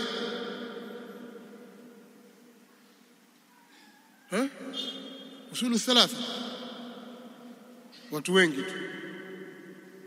Mmoja ajitolea aseme, mmoja asimama ajitolea aseme. Naam, اعلم رحمك الله، اعلم رحمك الله تعالى أنه يجب علينا تعلم 4 مسائل. الأولى Al-ilmu wa huwa ma'rifatu Allahi wa ma'rifatu nabiyhi sallallahu alayhi wasallam wa ma'rifatu dini al-islam bil adilla, na kuendelea. Basi tosha. Kwa hiyo jambo la kwanza ni al-ilmu, kwa maana kwamba ni maarifatu al-abdi rabbahu, mtu kumjua Mola wake. Na jambo la pili ni kumjua mtume wake sallallahu alayhi wa alihi wasallam, na kuijua dini ya Uislamu kwa dalili. Hivi ndivyo tunavyowafundisha mpaka watoto wetu wadogo, wa kike na wa kiume. Lazima tumjue mtume sallallahu alaihi wasallam. Sasa je, kule kukusanyika na watu wakasomeshana shamaili za mtume sallallahu alaihi wasallam, kwa mfano pia vile na sira, kama hapa tumesoma sira ya mtume sallallahu alaihi wasallam kwenye vitabu mbalimbali ikiwemo Nurul Yaqin, tumesoma mwanzo mpaka mwisho na kuna shamaili ndani yake. Je, kukusanyika kwa ajili ya jambo hili ni maulidi? Sawa? Na hata tutayafanya sisi. Pia tusomeshana hadithi kwa nyakati zote, na hatumtaji mtume sallallahu alaihi wasallam ila tumswalia katika mara zisizokuwa na idadi sallallahu alaihi wa alihi wasallam. Je, na hilo nalo lilikuwa ni maulidi? Ikifika Jumatatu, walillahi alhamd, wengi katika ahlus sunnah wal jamaa hufunga Jumatatu kwa kuwa ndio siku aliyozaliwa mtume sallallahu alaihi wasallam, kwa kuwa ndio siku ambayo amepewa utume sallallahu alaihi wasallam, kwa kuwa ndio siku ambayo tu'radu fihi al-a'mal inda Allah, kama vile ilivyokuwa siku ya Alhamisi ambayo tu'radu fihi al-a'mal. Je, kufanya vile kuadhimisha kwa namna ile nao ni maulidi, au sharti tufanye kama mnavyofanya nyinyi, tuimbe, tupige ngoma, tucheze? Ndio hapo sasa tutakuwa tunasoma maulidi, ndio tutakuwa tumemwadhimisha mtume sallallahu alaihi wasallam. Kwa nini nimeuliza maswali haya? Kwa sababu wao hawana taarifu jami' mani' ya nini maulidi. Ndio maana akasema sisi hatuadhimishi kuzaliwa mtume sallallahu alaihi wasallam tu, tunamwadhimisha yeye mwenyewe. Mumwadhimishaje? Hebu elezea mumwadhimishaje?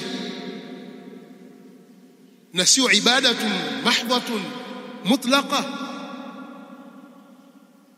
Na kama ni mutlaqa, kwa nini nyinyi mmeifunga hivyo?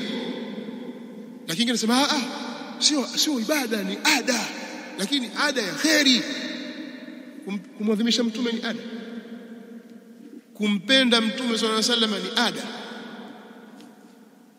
kumswalia ni ada. Msijielewa hapa mnakusudia nini? Anasema kule kukusanyika kule kwa ajili ya mambo haya, hizi ni ibada. Ukizikusanya ukazileta kwenye mtindo huu, tayari utakuwa umezitengenezea mtindo ambao sheria haukuziweka. Kwa hiyo kuna mitindo mingi ambayo umeifanya. Miongoni mwa hiyo ni watu kufanya taghani katika salatu ala nabii sallallahu alaihi wasallam, kuimba katika kumswalia mtume sallallahu alaihi wa alihi wasallam, tena bi sauti jamaiyin, kwa sauti ya pamoja. Haijapokewa swala kwamba inaswaliwa namna hiyo, salatu ala nabii, kwamba yaletwa kwa kuimba, waimba kwa sauti ya pamoja, alafu wapiga ngoma, alafu wacheza. Haijawahi kupokea salatu ala nabii mahali popote kwenye kitabu chochote. Wao tutajie ni kitabu gani kilichofundisha kwamba ukimswalia mtume sallallahu alaihi wasallam watakiwa umswalie hivi. So wapiga ngoma, sitaki kuimba nyimbo zao, kwanza sijui kuimba, lakini nyimbo zao waimba kwamba hapa sasa ndio tunamswalia mtume sallallahu alaihi wasallam. Ndivyo ilivyofundishwa kwamba as-salatu si ibada. Ya ayyuhalladhina amanu sallu alayhi wa sallimu taslima.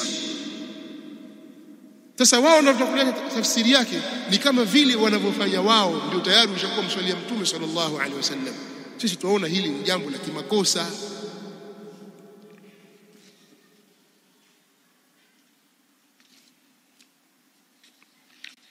Hiyo haya ni majibu ya nukta ngapi?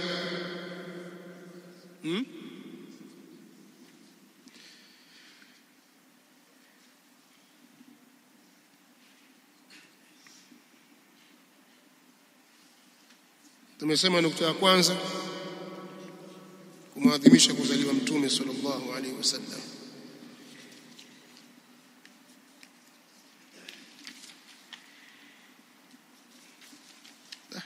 Kama wakati utakuwa unakwenda sana.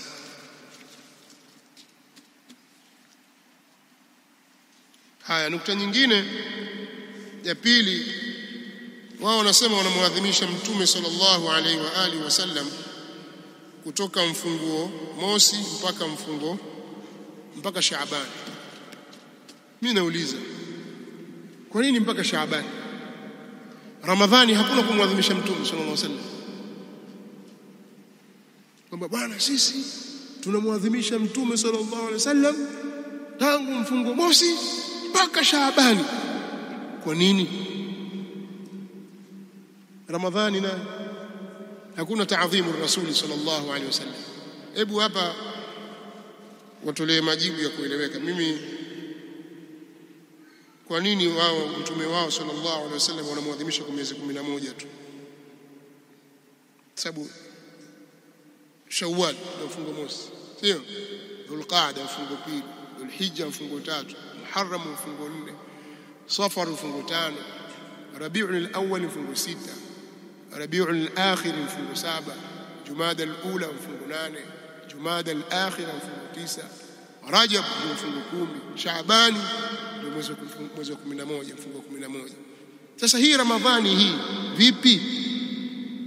Mimi hapa sijajua kwa nini. Na kweli Ramadhani ikiingia zile nashati uzipati, taadhimi iko wapi? Maana wanasema nyinyi mmwadhimisha Mtume sallallahu alaihi wasallam Shaabani, yani mfungo mosi mpaka Shaabani, alafu taadhimu hakuna tena.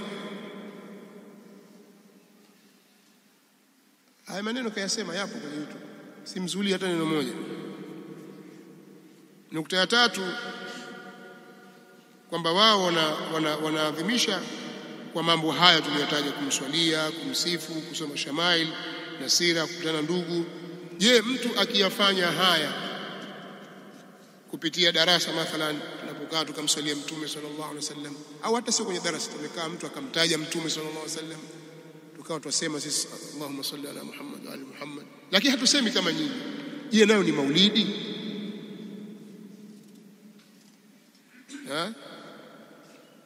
Tukakusanyika sisi tukasomeshana shamaili za Mtume sallallahu alaihi wasallam kwenye darasa zetu, nayo ni maulidi? Kwamba hata nyinyi pia mwasoma maulidi huko, mbona mwasomeshana shamaili? Kwani maulidi nini? Hebu waambieni watu maulidi ni nini? Sawa? Lakini msiseme kwamba kumswalia Mtume, hata sisi tumswalia Mtume sallallahu alaihi wasallam, kumsifu, hata sisi tumsifu Mtume sallallahu alaihi wasallam, lakini kwa utaratibu wake ambao umewekwa katika sheria.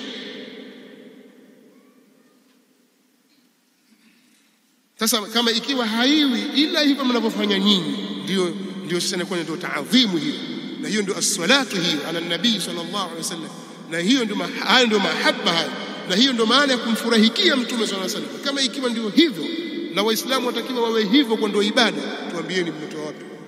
Msiseme tu kwa maswahaba hawakumfurahikia Mtume. Kuna mmoja anasema hivi, ndio maana kwa maswahaba wakikaa wamenuna tu hata wacheki. Akili gani hizo bwana? Ndio maana maswahaba wao hawakumfurahikia Mtume kabisa, walikuwa wamenuna kabisa hata wafurahiki.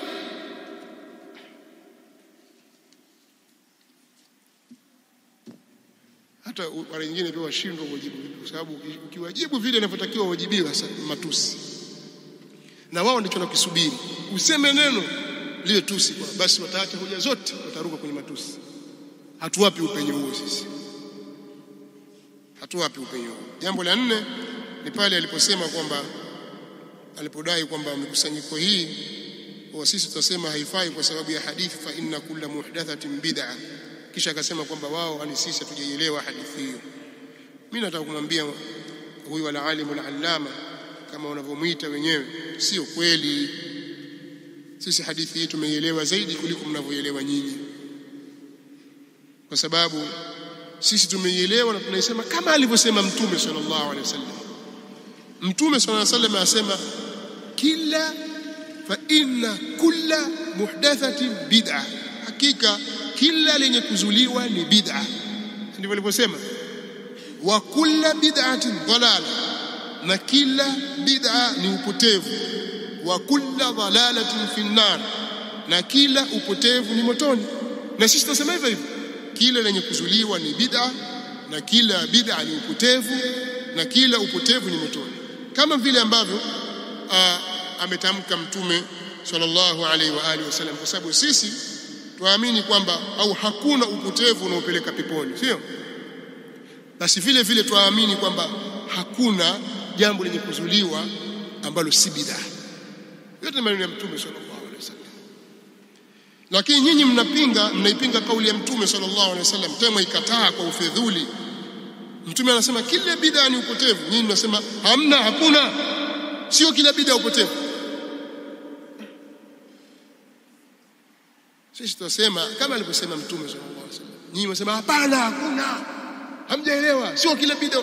Simseme kama alivyosema Mtume sallallahu alaihi wasallam. Kama mna maelezo mengine huko mkayatafute kwa kwingine, lakini mbona kwanza mmpinga? Kila bid'a ni upotevu bwana, na kila upotevu ni motoni. Mnakisema wana ile tee pale muhdathatin, fa inna kulla muhdathatin ile tee ina nini? Inaonyesha kwamba baadhi haya, wa kullu bid'atin dalala, wala tee pale, wa kullu dalalatin na tee iko, sio? Kuna upotevu utakaobakia utakwenda peponi. Upi huo? Kuna upotevu huo sasa ukiufanya wewe unaenda peponi. Kuna mzee mmoja pia ni shekhe, alikuwa hivi. Siku moja tulikutana naye katika haji miaka 94 95, tulikutana naye, tuko kama sio Maka tuko Madina, sikumbuki bidhabti ni wapi. Nikamwambia, yule alikuwa mtu msomo wake, nikamwambia mbona waangalie hii moja, kama vile wenyewe wanavyosema, wewe waangalie kwa jicho la fundi saa, wabinya moja waangalie kwa moja, fungua macho yote mawili utazame. Haya, angalia ziko hizo kullu ziko ngapi, na hiyo tin ziko ngapi? Utaziona kullu ziko 3 na tin ziko 3. Haya, kama ziko 3 tukubali hii kwamba sio kila bid'a ni kila lenye zushi si uzushi. Kila bid'a si uzushi, na kila uzushi sio upotevu. Je, kila upotevu nao sio motoni? Asema kwa sababu za kupotea njia kwenda msikitini, ukazunguka huko basi ni mradi tu ili atafute vichochoro na huko. Sisui, hii ni maneno mimi nimezungumza, ni mtu aitwa shekhi nazungumza naye. Lakini utakwepa vipi sasa? Kwa sababu tayari wewe ushatia maneno hapo, kaleta na hau na ubaramaki kwamba kuna tini hapa na tini pale.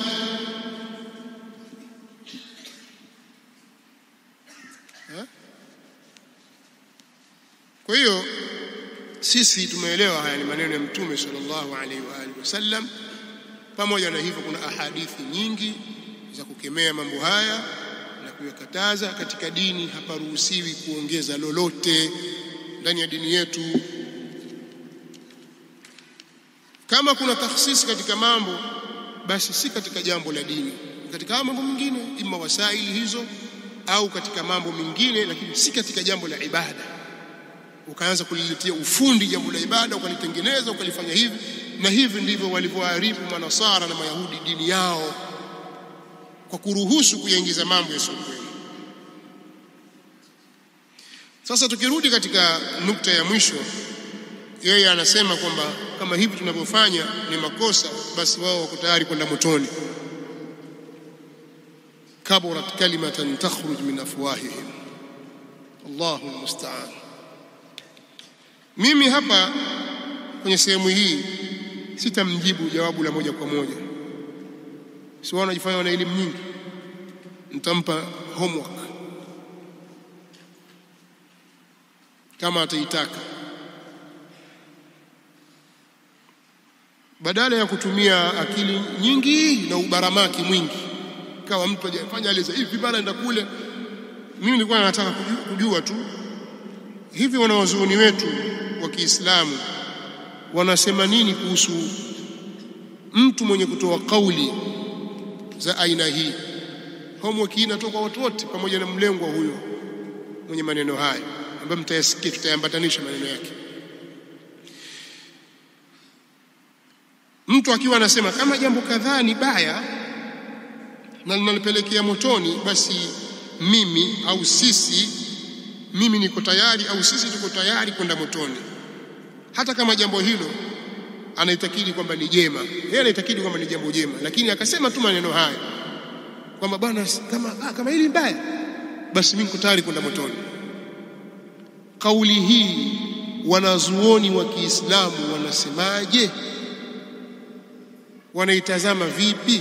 Kabla ya kutumia kile, wajua hili jambo linawezekana kwa kuwa ni jambo zuri, kama vile kusema kuswali. Mimi nataka kujua wanawazuoni wanaeleza nini kwa mtu anayesema kauli kama hii, hata kama jambo ambalo analitakidi ni jema, akasema jambo hili bwana, kama jambo hili bwana haramu bwana iwe tu haramu, mimi niko tayari kwenda motoni. Mimi naona kwamba hili ni sawa bwana, hata kama haramu basi haya na iwe haramu, mimi niko tayari kwenda motoni. Wal-iyadhu billah. Nini mawqifu ya wanawazuoni kwenye kauli ya aina hii? Mkisema sisi hatujui bwana, tutawaelezea nini wanawazuoni wanachokisema. Hata nyinyi kafanya nini homework hiyo, atakayeweza alete kesho, kuleta alete kesho, iwezekane wiki ijayo, mwezi, nitawapata miaka miwili. Sisemi kitu, nataka mniambie nyinyi nini maana ya nini hukumu ya kauli hii. Tafuteni muangalie. Jambo la pili, mtu mwenye kusema kwa kukata kauli mtu fulani ni mtu wa peponi au mtu fulani yuko peponi, akakata kauli moja kwa moja, au ni katika watu wa peponi, kwamba huyu fulani huyu ni katika watu wa peponi huyu, na kama siku ya kiyama tukienda hatukumkuta peponi, basi tutafanya maandamano au tutafanya mgomo au tutapigana mpaka atupelekwe peponi. Sijui atamfanyia mgomo nani, sijui atamfanyia maandamano nani, sijui atapigana na nani, na sijui kwa uhakika gani mtu anaojikatia kwamba fulani lazima awe mtu wa peponi. Je, mwenye kusema kauli kama hii nini hukumu yake? Tusitumie zile wajua pale kuna hivi. Haya maneno yalishasemwa hapa nchini na watu katika upande huo wa masufi. Mimi nataka kujua, tusitaki kauli yako, nataka utafute kauli za wanawazuoni wanasema nini juu ya mtu mwenye kukata kauli ya moja kwa moja kwamba huyu fulani ni mtu wa peponi, na kama kiyama tukienda tusipomuona kwenye pepo tutapigana mpaka ende peponi. Hii lugha kupigana haipo. Huyo msemaji alisema tutafanya maandamano, sisi kutoka wapi kwenda wapi, lakini tutafanya maandamano. Kwa nini fulani hayuko peponi? Sasa naongeza tu lugha hizi nyingine kwamba tutafanya maandamano au tutafanya migomo au tutapigana. Mtu kutoa kauli kama hizi, wanawazuoni wanaeleza nini? Wanawazuoni wa Kiislamu au msemaji akata kauli moja kwa moja kwamba fulani huyu ni mtu kwa sababu huyu kutokana na mambo yake yalivyo au ni peponi moja kwa moja. Je, mnasemaje kuhusu kauli ya Imam al-Bukhari kwenye sahihi yake aliposema babun la yuqalu fulanun shahidun? Al-Hafidh akaitolea maelezo pale akasema ay ala sabili al-qat'i bidhalika illa in kana bilwahy, kwa njia ya kutinda hilo, kwa njia ya kulikata hilo, isipokuwa kwa njia ya wahi. Ndio maana sisi ahlus sunna katika misingi yetu tunasema wale waliokufa Uhud wote, si Mtume swalla salam aliwashuhudia janna kwamba ni shuhada, basi wale ni mashahidi, watu wa peponi. Kwa nini? Kwa sababu ya wahi. Al-asharatu al-mubashsharuna bil janna, sisi tunakata kabisa kwamba wao ni watu wa wapi? Peponi, kwa sababu aliyetuambia hivyo ni nani? Ni Mtume sallallahu alaihi wa alihi wasallam. Na kila aliyetajwa na Mtume sallallahu alaihi wasallam kina Ukasha na wengineo, sisi tukakata kauli kwamba hao ni watu wa peponi. Na wale aliokata kauli Mtume sallallahu alaihi wasallam kwamba hawa ni watu wa motoni, kwanza atakayekufa kafir, kina Amr bin Luhai, kina Abu Lahabi na wengineo ambao mtume au Qur'ani imekata kauli kwamba kwa kuwataja hasa kwamba hawa ni watu wa motoni, hao ni motoni, wala tuna shaka na tunakata kauli. Lakini waislamu wote tunasema kwa ujumla tutaraji kwamba hao ni katika watu wa peponi, tutarajia hivyo. Lakini kukata kwamba huyu hapa fulani huyu ni mtu wa peponi. Kwa nini? Kwa sababu wakati alipokufa asema la ilaha illa Allah.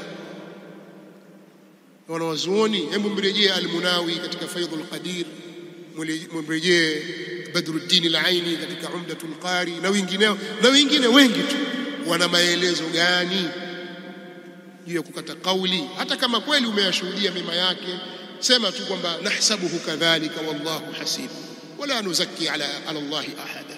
Tunamdhania hivi, kudhaniana kheri kupo, lakini si kukata kauli ala sabili alqat'i ay ala sabili aljazm illa in kana min tariqi alwahy. Sasa haya ni katika zile changamoto au katika homework ambazo nilikuwa nimezitoa, kwamba mtu anaposema maneno ya aina hii, wewe al-alimul allama, mtu atamka maneno haya kwamba bwana, kama jambo fulani hili ni haramu, sawa, mimi niko tayari kwenda motoni. Wanawazuoni wanasemaje? Mwisho nitamalizia maudhui yangu. Kuna baadhi ya mambo aliyataja, akasema pale miongoni mwa bid'a ni kukuta waislamu, yani kwamba sisi nyuma kataza mambo ambayo sio bid'a bwana, mmekazania maulidi bid'a, mambo ambayo sio bid'a. Mambo ya bid'a ni kukuta waislamu kitu kimoja ukawagawa. Miongoni mwa bid'a ni kuwakuta waislamu waswali Eid nchi nzima ukaanzisha yako. Miongoni mwa bid'a ni tajisimu, kumpa Mwenyezi Mungu kiwiliwili. Hizo ndio bid'a bwana. Sasa mnabadilisha mambo mengine ambayo hata si bid'a bwana. Kwa hiyo sisi tunataka kupinga bid'a, tupinge haya. Kwanza nikianza na hili la tajisimu,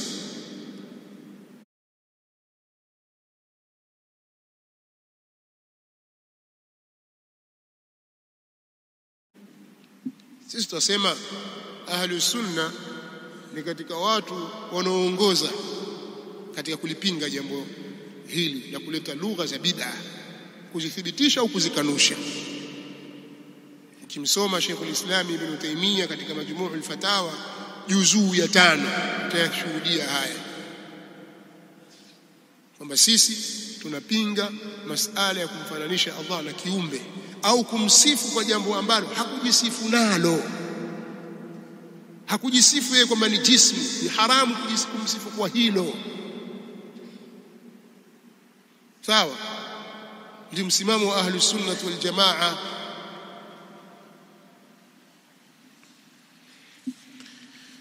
Na katika hili kuna maneno mengi, isipokuwa nataka kumalizia kwenye nukta hii kwa kusema kwamba Mu'tazila, Jahmiya na wale ambao wanafuata wameathirika madhhabi ya watu hao, wao wanaona kwamba kumsifu Allah kwa zile sifa alizojisifu nazo kwa dhahiri yake kwamba ndiyo tajisimu, na wanawaita Ahlus Sunna mushabbiha, wanawaita Ahlus Sunna ni mujassima.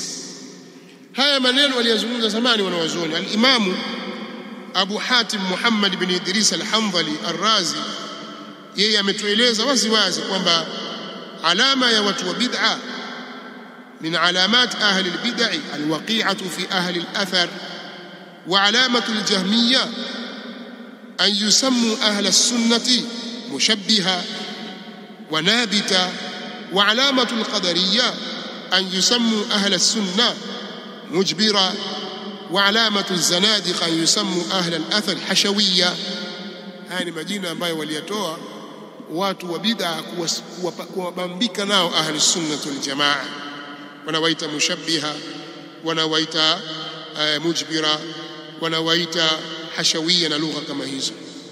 Na kilengo ni kutaka kuwakimbiza watu na kuwatia chuki watu, kama anavyoeleza al-Imam al-Dhahabi rahimahullahu ta'ala. Sasa isije ikawa na wewe na katika mwenendo huo.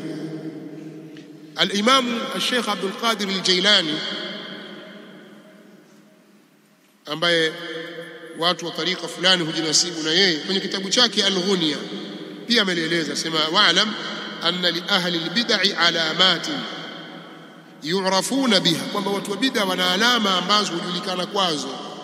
Fa alamatu ahli al-bid'ati, alama za watu wa bid'a, alwaqi'atu fi ahli al-athar, ni kuwatusi ahli al-athar, ahli sunna. Wa alamatu az-zanadiqa, na alama ya wazandiq, tasmiyatuhum ahli al-athar bil hashawiyya, ni kuwaita ahli al-athar kuwa ni hashawiyya. Ina maana nyingi hashawiyya, miongoni mwa hayo ni watu ambao wana maarifa mepesi kabisa, hawana maarifa ya ndani. Wengine wasema hashawiyya ni maana ya hashwi, kuchundia, wao wameingiza Allah katika ulimwengu, moja katika maana hizo. Kwa pana maana nyingi tofauti zinazotajwa. Wayuriduna ibtal al-athar, na wanataka kuzibatilisha athar. Wa alamatu al-qadariyya tasmiyatuhum ahli al-athar mujbira, na alama za watu wa qadar wanaopinga qadar ni kuwaita kwao ahli al-athar kwa jina la kuwa ni mujbira, watu wenye kumfanya Allah ni wenye kuwalazimisha watu katika mambo. Wa alamatu al-jahmiyya tasmiyatuhum ahli as-sunnati mushabbiha, na alama ya jahmiyya ni kuwaita kwao ahli sunna kwa jina la mushabbiha, kwamba wenye kumfananisha Allah. Na alama ya rafidha tasmiyatuhum ahli al-athar nasiba, mashia katika alama zao ni kuwaita ahli sunna kuwa ni nawasib, na mfano wa maneno hayo. Lakini maneno hayo utayapata kwenye kitabu chake Al-Ghunya. Sasa na yeye anasema tajisim, sawa, tajisim ni jambo baya, na ndio maana ahli sunna wanapiga vita. Ukitaka ushahidi wa hilo, soma sharh hadith an-nuzul ya Sheikh al-Islam Ibn Taymiyyah rahimahullah ta'ala. Amepinga masala haya, akayafafanua kwamba yapingwaje na yaelezwa vipi. Ama kuhusu suala la kwamba miongoni mwa bid'a ni kuwakuta waislamu waswali Idi nchi nzima ukaanzisha yako, mimi nataka kuuliza swali tu, tujalie kwamba hiyo ni bid'a tufanye, sababu kuna mambo mengine naambiwa haya ni maasiya. Sio kila maasiya ni bid'a, lakini sasa watu hawajui maana bid'a ni nini, mtu ajisemea tu tujalie bid'a. Je, ukienda katika mji ukawakuta watu wenyewe, watu wa mji mzima waswali Ijumaa moja, alafu wewe ukaanzisha Ijumaa yako, sio bid'a? Maana wanaona mazungumzo jambo, mmekuja kuwagawa Waislamu, mmekuja kuwagawa Waislamu. Watu walikuwa nchi nzima waswali Idi pamoja. Leo Idi sitokee mara 2 kwa mwaka, Ijumaa tutokee mara ngapi kwa mwaka? Uenda kwenye kijiji cha watu hawafiki 200 waswali Ijumaa, hao wenye kuswali wenyewe 40 matatizo, waanzisha Ijumaa yako. Si hapo Mtimbwani ilitokea, pana Ijumaa pale ipo Shamsia, wakaanzisha Ijumaa. Hao hawajaanzisha, mkawagawa Waislamu kila Ijumaa, mkaona Ijumaa, mzozo ukaingia baina yenu na mzozo kweli kweli, haifai. Wao wanasema haramu, wao wanasema haramu kijiji kimoja kwa Ijumaa 2. Mimi nazungumza historia ili mfahamu kwamba hawa watu wanakwenda bila ya misingi, na sisi tunazo hoja za kuwahoji. Kama kuwagawa watu kwa sababu ya kuswalia Idi ndani ya nchi, kwamba kuna Idi zaidi ya moja, kwa hiyo ni bid'a. Kwa hiyo tukome, tusiwakataze bid'a yenu, tuache, kwa sababu sisi tuna na sisi tuna zetu, na sisi tuulize kama hiyo ni bid'a. Je, kwenye kijiji kimoja kuwagawa watu kwenye Ijumaa 2? Watu Shamsia wakaja na maneno tena. Yule shekhe aliyefariki ambaye mwenye kitabu akasimama akaleta hoja kwamba al-Imamu al-Bajuri katika hashia yake amesema yafaa. Huyu hapa Bajuri kasema, akawasomea Mshafi mwenzao kwamba Bajuri kasema kwa yafaa. Sasa siwajibu kwa hoja, kisa wajua tena watu ahlul bid'ah masufi walivyo, ukiwashinda kwa hoja watakushinda kwa ngoma. Wakatoka na ngoma wale, wakawa piga mazefu kila mji, wapiga ngoma, hatumtaki Bajuri.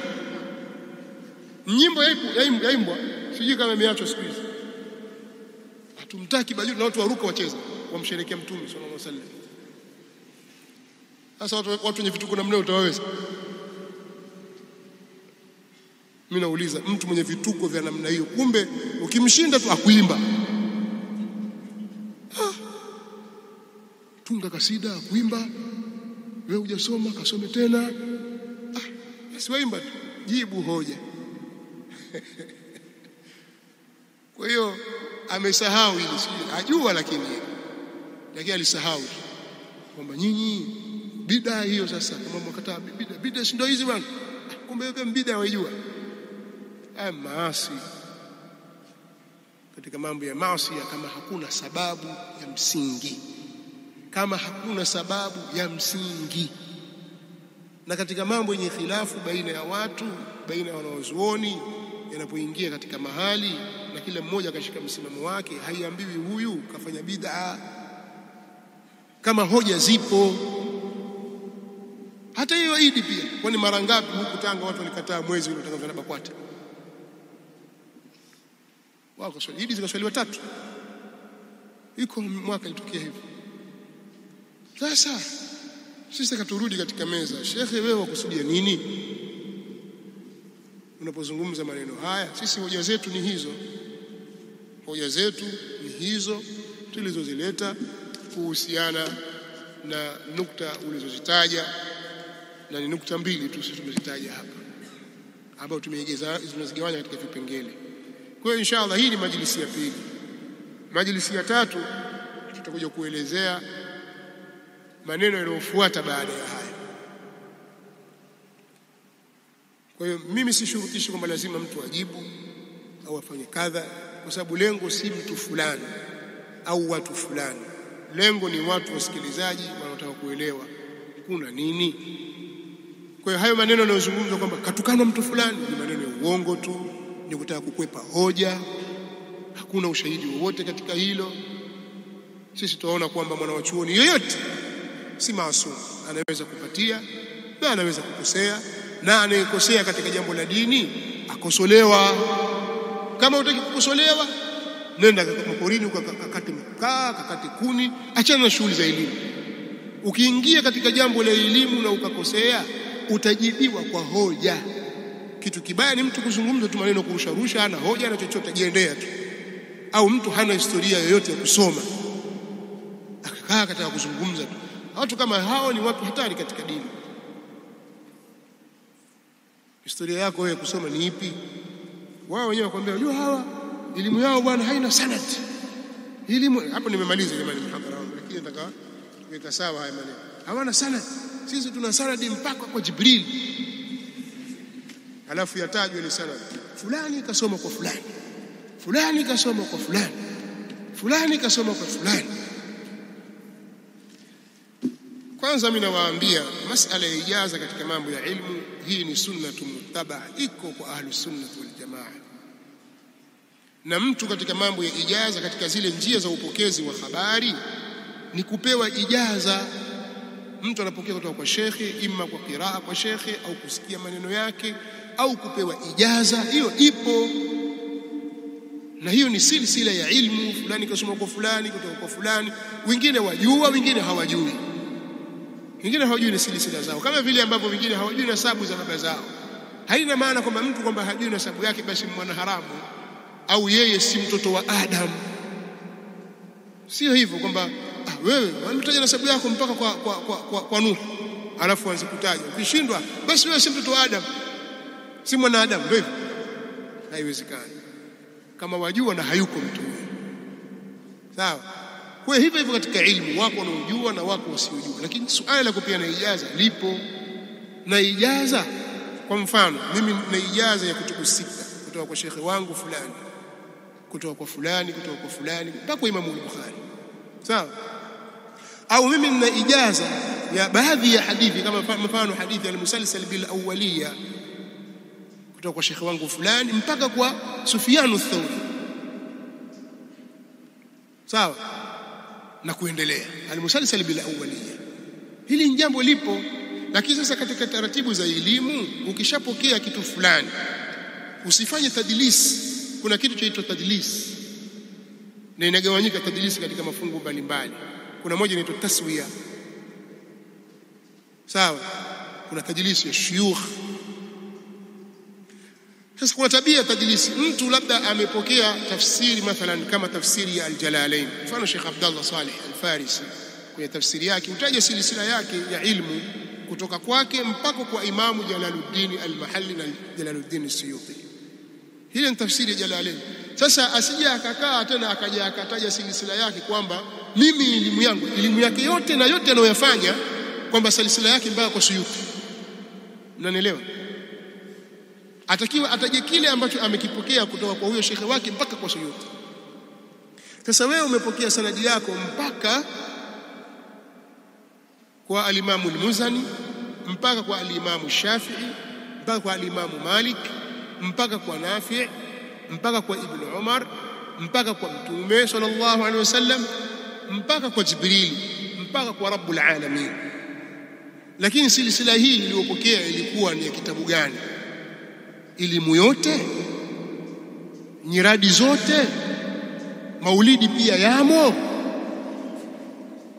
Mtuambie ni kitu gani hiki kilichopokea? Ni elimu yote, mantiki, mustalahul hadithi, sunani, vitu vyote hivyo.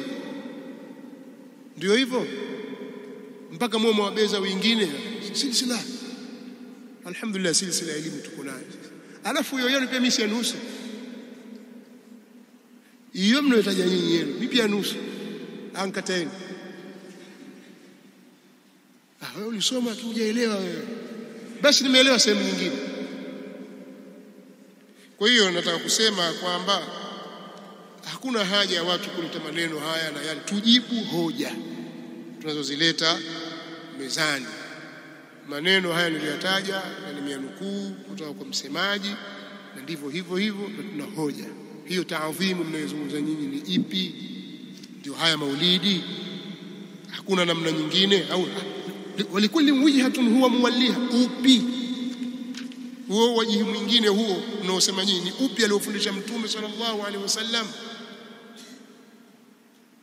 Dini ni moja tu na Mtume ni mmoja sallallahu alaihi wa alihi wasallam, na ametuachia mwongozo. Hakuna jambo lolote linaweza kutoka karibu na pepo ila amelibainisha Mtume sallallahu alaihi wasallam, wala hakuna jambo lolote linalotuweka mbali na moto isipokuwa amelibainisha Mtume sallallahu alaihi wa alihi wasallam. Bihadha alqadr kifaya, wa sallallahu wasallam ala nabina Muhammad. Subhanak Allahumma bihamdik, ashhadu an la ilaha illa anta astaghfiruka wa atubu ilayk. Leo maneno yamerefuka.